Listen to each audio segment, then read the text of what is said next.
Afternoon everyone. Hope करती हूँ सब अच्छे होंगे। तो आज ये कोई ब्लॉग वगैरह कुछ नहीं है, लिटरली आपको सिर्फ एक इन्फॉर्मेशन देनी है। और वो इन्फॉर्मेशन ये है कि आज ना मतलब मैं बैठी पड़ी थी, तो पहले उससे पहले ना मैं फ़ोन ही चला रही थी, बहुत मतलब ऐसी रील्स वगैरह देख रही थी। तो मेरे पास एक फ़ोन आता है, तो मैंने फ़ोन उठाया। मैंने सोचा शायद यार पता नहीं किसका, ऐसी कंपनी वालों का कोई फ़ोन आ रहा होगा, तो इसी वजह से मैंने फ़ोन नहीं उठाया। तो अब आती है 5-6 कॉलें उसकी। 5-6 कॉलें आने के बाद सातवीं जब उसकी कॉल आती है ना, मैं उसका फ़ोन उठाती हूँ और मैं बोलती हूँ हेलो कौन। तो वो बोलती है कि मैं एडवोकेट पूजा बोल रही हूँ, और आप नैन्सी बोल रही हैं ना। मैं बोला हाँ जी मैं नैन्सी बोल रही हूँ, बताइए क्या काम है आपको। तो बोलती है मैं थाने से, मैं क्या कहते हैं कोर्ट से बोल रही हूँ, एडवोकेट। तो मैंने बोला एडवोकेट मतलब मैं कुछ समझी नहीं। मैंने उसे लिटरली, मेरा एक्सप्रेशन यही था कि मैं समझी नहीं कुछ क्या हो रहा है क्या नहीं हो रहा। बोली आपके लिए रिपोर्ट करी गई है और आपको जो है ना कोर्ट में आना पड़ेगा, और क्या कहते हैं आपने naukri.com पे अपनी जॉब की रिगार्डिंग इन्फॉर्मेशन डाली थी।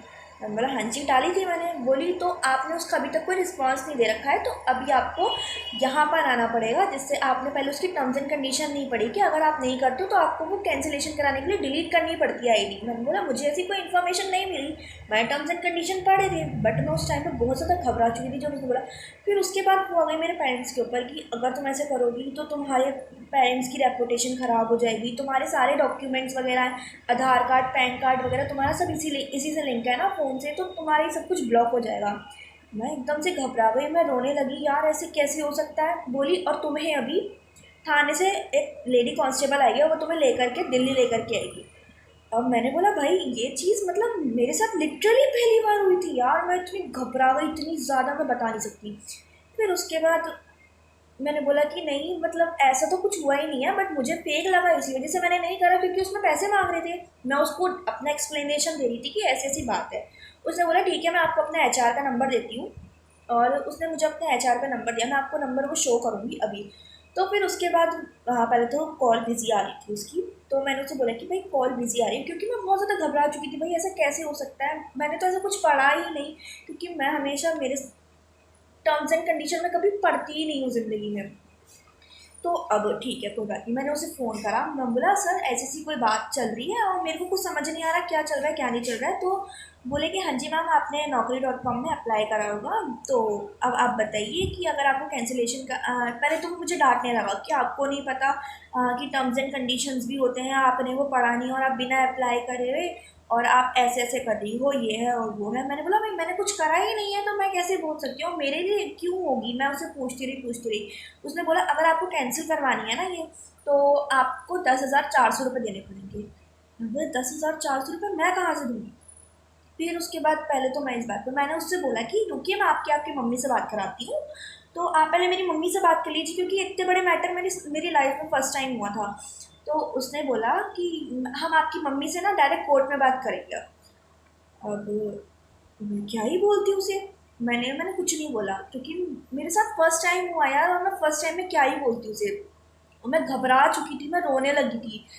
अब फिर उसके बाद मैंने अपने फ्रेंड को फ़ोन घुमाया, मैंने बोला कि यार ऐसी ऐसी बात हो गई और मुझे 10,400 रुपये मांग रही है, तो मुझे 10,400 रुपये कर दे।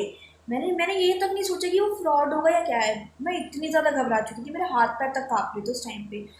और फिर उसके बाद जब ये सब कुछ हुआ ना, तो उसने मुझसे बोला कि चल ठीक है यार मेरी तेरी बात समझ नहीं आ रही, तो मेरी उससे बात करा। मैंने उसकी बात कराई उससे। तो वो बोलती है कि हमने आपको मना करा था ना कि हाँ हम किसी से बात नहीं करेंगे, और अब आप जो हो ना डायरेक्ट कोर्ट में आकर के करना।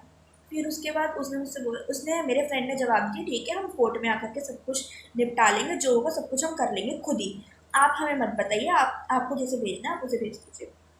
उसने इतना बोल करके फ़ोन काट दिया और कहती है कि मुझे किसी से बात नहीं करनी है, मुझे सिर्फ आपसे बात करनी है। चलिए ठीक है, ये मैटर भी क्लोज हो गया। फिर उसके बाद उसने भी अपनी फ़ोन काट दी और क्या कहते हैं मेरे फ्रेंड ने भी फ़ोन काट दिया। तो मेरे फ्रेंड ने बोला कि मुझे ये फेक लग रहा है, रुक जा एक बार मैं चेक करके देखता हूँ। तो उसने जब चेक करा ना, उसके बाद वो बोला कि फिर मेरे को ना तब तक naukri.com का वो मिल चुकी थी हेल्पलाइन नंबर। तो मैंने उस पर कॉल करी, तो उसमें से एक लेडी बोलती है, तो मैंने उससे बात बताई, मैंने उसे पूरी बात बताई। तो उसने बोला कि नहीं मैम ऐसा कुछ नहीं है, आपके पास कोई फ्रॉड फ़ोन आया और कोई स्पैम होगा तो आप उसे इग्नोर कर दीजिए। मैं बोला ठीक है। फिर उसके बाद मेरे अंदर जान आई, तो मैंने अपने फ्रेंड को बताया कि नहीं यार वो ऐसे ऐसे बोल रही है। तो उसने बोला मुझसे कि एक काम कर, तू एक काम कर कि मतलब पहले फ़ोन कर ज़रा उनको, और उनको ज़रा सुना अच्छे से कि मैं अब तुम्हारा नंबर थाने वगैरह में देने जा रही हूँ और ये सब कुछ है। मैं बोला ठीक है, मैं उससे बात करती हूँ। तो वो मेरी बात सुनने में ही नहीं था, मैंने उसे बोला ना कि मैं तुम्हारा नंबर थाने में देने जा रही हूँ। पता है वो मुझसे, जैसे मैंने फ़ोन उठाया लिटरली वो यार मुझसे ऐसे तू तड़ाक से बात करी थी, मैं तुम्हें बता नहीं सकती, वो इतनी बदतमीज़ से मुझसे बात करी थी और लग भी नहीं रहा था वो एडवोकेट है। तो अब मैंने उसके बाद उसे फ़ोन करा तो ये सारी बात हुई, वो मुझसे तू तड़ाक से बात करने लगी। फिर उसके बाद जब ये सारी बातें हुई तो मैंने उससे बोला कि रुक जा, मैं तेरा नंबर, तू अपना नाम बता और तू रहती कहाँ है ये बता, मैं तेरा नंबर जा रही हूँ देने के लिए। फिर उसने अपना नंबर, मैंने उसे बोला कि तेरा तेरा नंबर देने जा रही हूँ, तो वो डर गई, मतलब थोड़ा सा ना हड़बड़ाहट सी हो गई उसके अंदर। तो जैसे मैं काँप गई थी ना, वैसे शायद उसके साथ भी होगा, तो वो घबराने लगी थी और एकदम से आप पे आ गई, तो उसे एकदम से आप पे। तो वो बोलती कि अगर आपको करना है तो आप बताइए, नहीं तो हम आपके घर में पुलिस भेज रहे हैं और बता दीजिए आप हमें। मैंने बोला एक काम करिए, आप पुलिस को भेज दीजिए और यहाँ पर मैं अपना मैटर खुद सुलझा लूँगी, और रही बात दिल्ली आने की तो मैं दिल्ली में भी आकर के आपका कर दूँगी सब कुछ जो भी आपको करना है ना। और आप डॉक्यूमेंट कैंसिल करवाने के लिए बोल रही हैं, आप करवा दीजिए, जो करना है ब्लॉक करवा रही हैं आप ब्लॉक करवा दीजिए, जो करना है आपको कर लीजिए। उसके बाद इतनी बात ख़त्म होती है, मैंने उसे इतनी सुनाई है ना, इतनी बहुत ज़्यादा। फिर उसके बाद जब ये सारी बातें ख़त्म हुई, फिर उसके बाद मैंने नेशनल साइबर क्राइम में रिपोर्ट डाली उसकी। तो यार प्लीज़ इन चीज़ों से ना अवेयर रह लो। मेरा मोटिव सिर्फ ये वीडियो बनाने का सिर्फ यही है कि यार प्लीज़ थोड़ा संभल जाओ, थोड़ा समझ जाओ। और मैं आपको सारे प्रूफ दिखाऊंगी कि उसने क्या क्या बोला है, क्या क्या नहीं बोला, वो मुझसे कितनी बदतमीज़ी से बात करी थी और मैं कैसे रो रही थी ना उसके सामने, मैं आपको वो भी दिखाऊंगी।